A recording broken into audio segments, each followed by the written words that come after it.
morning. This is Wendy Henley with the Bedford Area Chamber Vibes Morning Vibes podcast, coming at you with Woody Watts Creative this morning. Good morning, Woody. Good morning. How are you doing? I am fabulous. It is warmer. It's a beautiful day outside. It's beautiful and I am outside. Loving that. It's so nice. Yeah, coming back from Boston, that was a little bit chilly. But, for them, and snow. They got snow while I was there. So you came back from Florida around Christmas. Yes. And then went to Boston. So you've pretty much, you're right in the middle again. So, right. Okay. If you had to choose between the two, who would you pick? Florida or Boston? Definitely Florida. There we go. Hands down. Send me to warmer climates, please. But no, this was great. It was a family thing and a baby shower. It was so wonderful. A lot of fun things coming up. So nice. But and I loved actually having it snow while there because, why not? You're in colder climates and you just expect it. So it was nice. That's right. Very You're going to be pretty. cold. You might as well see might as well snow. have some snow, Yeah. I think. But yeah, no, I was nice. It was nice to come back to warmer and, kind of a different for us. We've had a couple of days where it's been extra warm. Mm-hmm. So loving that. I hope that stays. I hope it's not fake spring. I think it is a little bit of fake spring, but I'll take those fake spring days. As long as they string them together for the next 2 months until real spring comes, then we're good, right? Yes. There you go. And, next week is a little bit of rain. We'll see how that goes. But yeah, so, oh my gosh. So lots is going on. We have so much going on. We have some wonderful guests today, and I'm excited to talk to them, and we'll announce them in just a minute. But what are our celebrations? What are we celebrating? I know we've got Lent. Well, today is Ash Wednesday. Yes. Okay. Lent season. Number one. So another day that I do not mind celebrating, it's National Banana Cream Pie Day. Oh. So let's celebrate that today. Let's make it a point to celebrate. National Old Stuff Day. Old stuff. So old stuff. Okay. And National Read Across America Day. Oh, that's nice. That's a good day, right? Reading is always the best. So it's some good days today. Yeah, we've got some good celebrations, and I'm celebrating warmer weather, so yay, for sure. So what do you got going on, Woody? A lot. You know? Yeah, it's just I can't keep up. Yeah, it's a good time. So I really just everybody's out moving around, businesses are doing good. So I hope it stays that way. I know, right? I think spring, it's once we get that trend of, okay, everybody's getting ready for springtime, it's time to really think about marketing plans and what do we need? What do we want to do? And so that is a great segue to go into who we have for guests today. So exciting. We have Blair Marketing, and Kip Smith is the president and creative director of Blair Marketing in Lynchburg, and a firm that was originally started in 1986 and doing wonderfully. They have such a great history and have done so much for our entire community. We want to welcome Kip this morning. Good morning, Wendy. Thank you. Thanks for being here. We've got so much to talk about. And of course, Talia Hansen is new with the company. She's account executive for Blair Marketing. And prior to coming on board with them last year, she studied law and policy. And she manages every detail of the project, ensuring that everything runs smoothly all the way to the finish line. So welcome, Talia. Thank you. Thanks so much for having us. Oh my gosh, it's a blessing for you to be here and talk about what we're doing together, our collaborative project for the entire community. I'm so thrilled about it. I cannot be more excited. And let's just dive into that first. So we contacted you, sent out the RFP, and you guys won it. And we got started really thinking about what can we do innovative this year? Because, what did COVID teach us? We've got to come out with, running in a running pace, fast running pace, and figure out what is going to be needed for our businesses. How can they really do a better job promoting themselves, telling their story, and reaching out regionally? So why don't you talk about, Talia, what are some new things that we're doing this year with you? Yeah, so I'm super excited about the Bedford Chamber Community Guide that we have going for the 2022 edition. And, similarly to some things that were done last year, we're also adding a pull-out map that will highlight some spots in Bedford of fun things to do and trails and places to hike. So that will be a really nice addition this year. Also, some wedding venues those. We have some beautiful, beautiful wedding venues in Bedford County that I think are really going to be highlighted in this edition. So I'm super excited about that. Oh my gosh, me too. So many things, so many new things that people can take advantage of for a great cost. I mean, it's very cost effective. And, you want to really get your business promoted and stand out amongst your competition. So this is one way to do that. And this magazine is out for an entire year. So you're getting a year's worth of advertising. It'll be out this spring, as you said. And so we're looking forward to really having a showcase of all of the businesses in Bedford. Of course, if you're a member, you're going to be listed in the magazine no matter what. But if you want to really stand out, we encourage you get an ad and really take advantage of this 1 year of advertisement. You can advertise in the magazine itself. You can advertise on the map.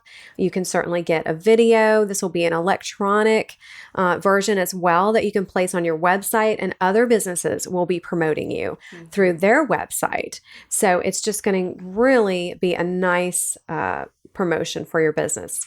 And Wendy, I'll also say, kind of follow up on what you just mentioned about the 1 year. You buy a billboard, it's up for 4 weeks. You buy a newspaper ad, it's there for 1 day. In this particular case, your ad will be circulating for a year. And for the first time, we're going to be offering some hardback editions of this that are more of a keepsake. So who knows, that ad might be around for 5 years, 10 years. That's right. So it's a unique opportunity to speak to not only the community, other chamber members, but also kind of a unique channel to reach newcomers, visitors, and others that are arriving in the community that you'd like to serve. Absolutely. And I'm so glad you mentioned the hardback edition, the anniversary edition. That's going to be so nice. And you're right. I mean, that can be out for more than a year. That can be out for 10 years. Who knows? And so you want to take advantage of these opportunities because they won't be around for long and they're selling like crazy right now. So you want to contact Blair. You can certainly contact Talia. And we also have Peggy Overstreet that's selling for us. And you can reach us at bacc@baccva.org. And of course, you can contact Talia. And my email is talya@blairmarketing.com. And we look forward to serving you and your business and promoting your business for the long haul. So Kip, oh my gosh, what you've been recognized locally for Addy Awards, nationally by Cable Ace Awards, Vision Awards, Telly Awards. Oh my gosh, probably soon to come Bedford Area Chamber Awards. You never know, right on the corner. Wow. And you're a native from here. So you were born and raised in Bedford County, nothing better. And went to Boonesboro Elementary School. Oh my goodness, such a great school. And then you went to Lynchburg College, and now you live here in the area still, of course, near Syfax Forest, Syfax area. And you're loving it. Isn't it beautiful? And this morning just reminds me how thankful I am to live in Bedford County. Wasn't just a gorgeous drive in here today. Each season has its charms, but it was just coming up 221 was just spectacular. It just makes me love it every day. Oh my gosh, we are blessed with the mountains and the lake, and we just have such beautiful sunsets. Oh my word, we can't be more appreciative, I tell you. So Kip, you're the president, you're creative director of Blair in Lynchburg, where you created this company in 1986. What really got you motivated to do this? Well, I didn't actually start it. It was begun by Bob Blair. Oh, that's right, Bob Blair. Gentleman, he believe it or not, he moved to Lynchburg from North Carolina to start the first cable TV system. He moved here when we only had 3 channels, and maybe if you had the right rabbit ears, you could pick up channel 15 from Roanoke. So maybe you had 4 channels. Well, he came barging in here offering Lynchburgers a dozen or more channels. Imagine that. And so he started the cable television system, introduced the concept of advertising to the cable system, which was very innovative at the time, and then decided he kind of liked the idea of the agency life. He began working remotely for a North Carolina firm while he was here in town, and then worked briefly for a Lynchburg agency, and then decided to start his own. So that's where it was actually born back at that time. And he soon went into partnership with a gentleman named Billy McBratney, who went on to form his own agency as well. And I came on board there around that same time. In the early days, I came on there back when we actually had to build what were called art boards or mechanicals to send to press. This was before the Mac, so we were there in just kind of the last days of the old-fashioned ad agency, and I came to that from a production background. In college, I studied the usual economics and marketing and so forth, but in high school, I took a class called Survey of Industrial Arts, and we studied for the year printing and graphics and darkroom work and photography and drafting. And that got me a job in what at the time was Meredith Berta, the big printer in town that was doing Oh, yes. 17 I remember. magazine, Better Homes and Gardens, Amway catalogs, and so forth. Avon catalogs. And so I had that exposure, and that exposure got me a job with a printed circuit firm here in town in their graphics and art room department. And then from there, I became editor of General Electric's mobile radio technical publications.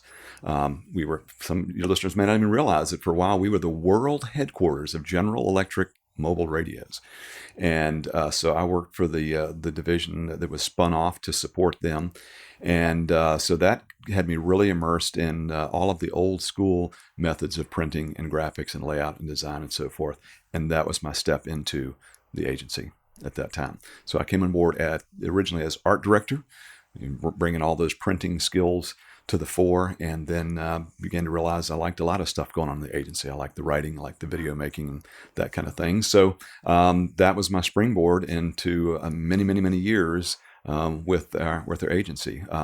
Bob Blair retired, I guess, in 2012, and I was able to take over the firm from him. And so we're still here in Midtown Lynchburg, still enjoying doing stuff, making stuff, even though we're not doing it quite like we did in the old days. Yeah, it's so much change, right? So you've seen it all back in the day, and I used to do a community guide as well. And so I know it was so much different, back in the 80s. Absolutely. I like to say that even 2000. I remember when cutting and pasting Yes. weren't strokes on the keyboard. It was cutting and pasting. It was cutting and pasting. And it's remarkable. The field at the time was really much more of a craft. I mean, the guys in the print shop had the big leather aprons with ink all over them and so forth. And the typography was done in what's called photo typesetting. And that was just, there was a lot more to show visitors to our office back in the day. We had airbrushes, we had art waxers and so forth. Now, when you walk into our office, you might as well be in an insurance firm. We're all just sitting in their desk with a computer. Right, with your Mac ready to go. Yeah, so we've really seen this a remarkable transition in the industry, not only in how things are produced, but the entire lay of the land that we can possibly talk about later here. That's a whole nother topic. Yeah, well, and it's so much. I mean, we can certainly touch on that now. What the changes that you've seen and how things have changed and evolved to now. So let's go through a little bit. Yeah, of well, history. it's incredible. I mean, advertising for so long has really been about targeting. In other words, you want to reach. If you've got a kid's toy, you probably want to reach the kids with it. If you've got a household product, you want to reach the homemaker back in the day, as they would have been considered. And so in the old days, many radio shows and TV shows were pitched to sponsors. The networks were just sort of the intermediary. It's the sponsor. They think, yeah, the product I'm trying to sell will probably be a good fit for the audience of that show, and I'm willing to sponsor it. And so that was targeting at the time. And excuse me, now with the concept of big data and the way that we can target individuals based on their interests and their activities and their backgrounds and their habits and their shopping and it's just astonishing, a bit scary and creepy, Right. but it has been the dream of the industry for a long, long time. And so to see how that kind of targeting has changed, but also obviously, the Mac didn't just change how we do things. Obviously, we're now consumers in a very different way. Before the show began, you and I were joking about the yellow pages. Remember those? Yeah. But for so long, for decades, the industry revolved around yellow pages, newspaper ads. Remember those? And of course, TV and radio commercials. And there were in Lynchburg just a handful of radio stations. You had the country station, you had the rock station, you had the easy listening station. And again, each one of those sort of implied a certain audience. Well, now obviously the audience has been fragmented into millions of just tiny little shards. And so what has emerged from that is the whole concept of influencers. It's still Yes. dealing with the concept of targeting that we talked about a moment ago, but now we're targeting, people with just an extremely specialized interests and tastes, and the influencers that speak to them carry a lot of weight. I Yeah. mean, if you're trying to reach, somebody whose hobby is raising chinchillas, you can probably find somebody who is the chinchilla expert on YouTube or whatever and has this enormous following. These communities are arising around these influencers, and so of course advertisers are really fixated on that. That wow, so you can deliver to me people with of this particular outlook or this particular age group or this particular interest, and so they're seeking out after those influencers in an extraordinary way. And what's also interesting to see as this is playing out, at an incredibly rapid pace around us, some influencers are developing their own brands Right. because they have become such a hero to their particular segment. The thousands of eager but highly targeted followers that they've built. They're now pitching their own handbags or sportswear or T-shirts or whatever the case might be. So the influencer is, in some ways, again, an old offshoot because they've always been celebrity endorsers. I mean, going back, Robert E. Lee was offered a chance to endorse an insurance company after the Civil War, and he passed on that chance. But he would have been an early celebrity endorser. So that's nothing new. But now you've got these micro celebrities that reach this highly narrow, extremely narrow markets, and they're sort of micro endorsers as a result. So it's been very interesting to see that kind of play out as they build these communities and attract their own following. I just read this month that they've established their own industry group, so that they've got their own industry association. There you go. They've also got many firms that represent some of these key creators out there. And they just become a real force to be reckoned with. And I'll say that a lot of the bigger agencies are kind of cringing about this a little bit because in many cases these influencers are more eagerly sought out after by advertisers than agencies are because they've got their audience built in. Right. The audience considers them interesting, engaging, trustworthy. There you go. And so they're again just they're really kind of the epicenter of where the industry is now, and coupling that with the imminent death of cookies. Some of your listeners will know that, cookies are that Yep. little bit of code that gets deposited on your computer as you surf the web, and that's why the tennis shoes you looked at last week keep cropping up on your screen as you shop around this week. So those cookies are going to be phased out by Google Chrome in 2023, and so the industry is now trying to figure out, when they go away, what do we do now? What do we do now? So that brings those influencers into a unique position and say, hey, you're looking for this type of person, we can deliver it. And so we're still not sure exactly what life after cookies looks like.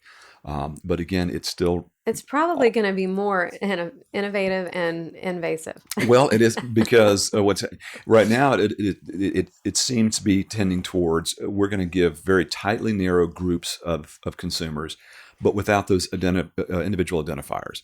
So you can still reach the teenager who's interested in this or that. We just won't be reaching them by name. They'll just be sort of consolidated into a similar group. But even as we speak, credit card companies are saying, hey, we've got a lot of consumer data.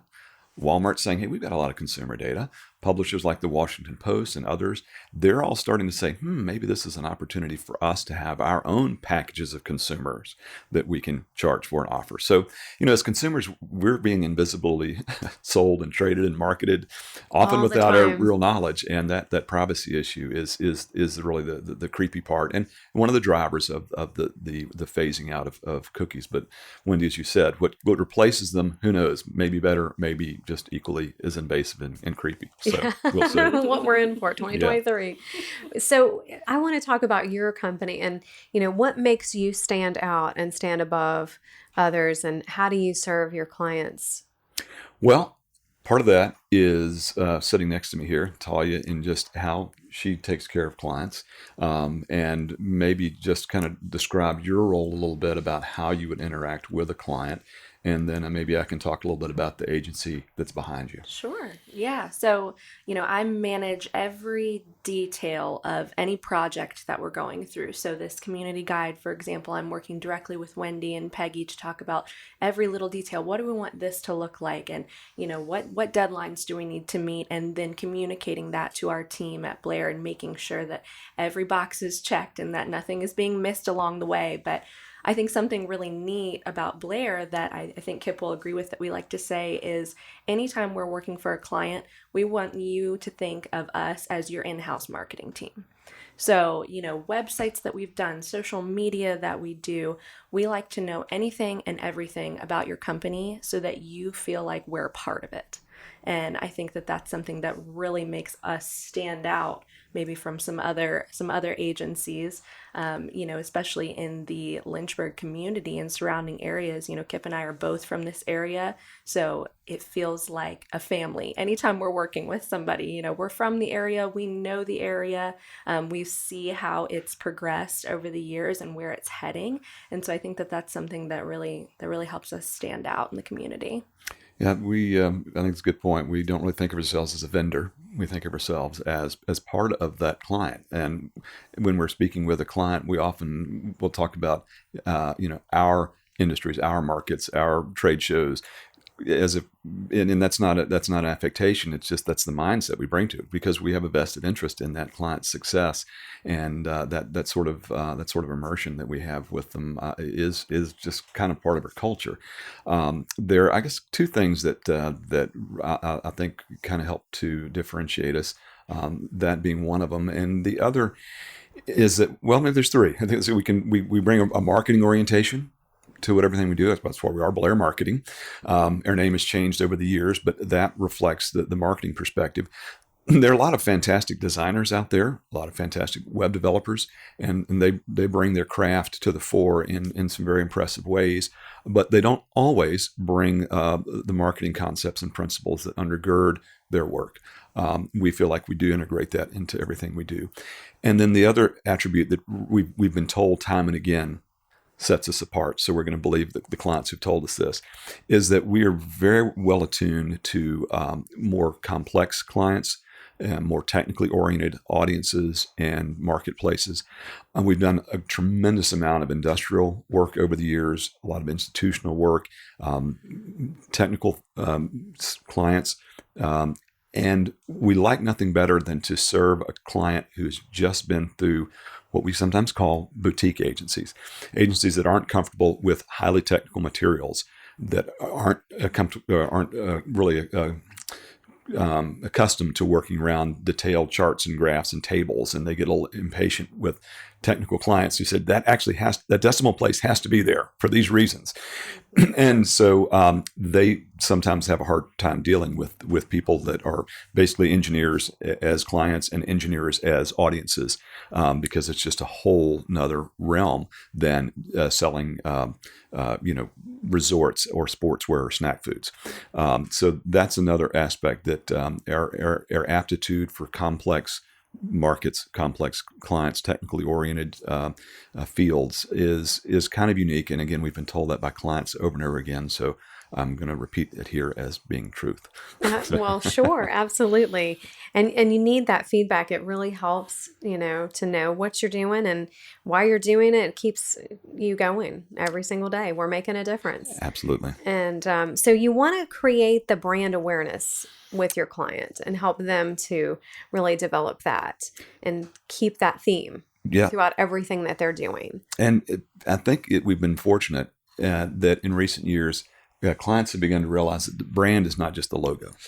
Right. For many times they would say that it is, and but they've begun to realize that brand is just is a broader aspect of what you promise and deliver to your customers, and that is that's affected by how you speak to them, the headlines, the language, the picture, all aspects of how you communicate with them comprise and contribute to that brand. So you're right, that's really at the center of much of what we do. Yeah. And, it really helps them to be recognized, and people, just like you would for any type of brand, you recognize it. That top of mind awareness, yeah, yes, absolutely. it is. And that's why Coke has stayed red all those years and Pepsi is blue. And, There you go. you can carry it on that you and now as you're flipping through your cell phone trying to find a vendor that you were looking for, a distinctive, of course, the logo and the colors are still there, but that brand comes through in all the communications. It helps you to cut through all of the chaos out there. So tell us, let's talk about all the aspects of what you cover, what you guys do on a daily basis, what you can do for any company. Mm-hmm. Well, that's a pretty broad range. Maybe Go ahead, Talia. Take a crack at that. I would love to say, every day is a little bit different because each client that we serve is so different. So, some days I may come in and we might be talking social media, we may be talking websites, we may be talking blogs or newsletters or graphics or magazines. And there is we really... It's a wide gamut. Yes, we really, really do anything and everything. I would say that there is nothing that we have not done. Yes, in the past 35 plus years, we've worked in just about every medium that we can think of, other than skywriting. I guess we've never done skywriting, although we did rent a blimp once, so that's close. That's pretty close. But yes, so it's really been the chance to get familiarity and proficiency in just about every media form out there, including the ones that are bubbling up around us right now. I mean, the social media, we've touched on that, but the huge news for the industry this month is that, hey, TikTok is going to 10-minute videos now. Yeah. They were once renowned for very brief ones. Now they're kicking it up to 10 minutes. And okay, so what is that going to look like with advertising? Over on the YouTube side of things, any YouTube video over 8 minutes is subject to potential advertising content. And so what's TikTok going to do? I don't know. Everybody's waiting to see. Oh, yeah. Constantly evolving. And so speaking of that, what's next for Blair? Well, we are adding a few new folks to the mix. We are interviewing right now for a couple of extra hands on deck to help us get stuff done. We're having a unique opportunity. We've just had a client ask us to help them go franchise. So this is the first chance we've had to have somebody take a local concept and take it coast to coast. We had a similar opportunity a few years ago with a client who had a consumer product going on the market, and we got to see it going national in 600 sporting goods stores and on Amazon and so forth, but we've never had a chance to do a franchise step. So we're on the threshold of that with the client. We'll be learning along the way with some of what he is discovering as he goes through this, but as we do so, we'll still be using those same media forms, the same principles that we've been working with for years. Well, exciting times. Yeah. I know you guys are staying on the cutting edge, and we look forward to showcasing your work this coming spring with our community guide that we will be unleashing and unveiling to the entire community for our region. So thank you for your hard work and making sure that we have a fabulous and probably one of the absolute best that we've ever done magazines. So. Looking forward to doing our best for Bedford County.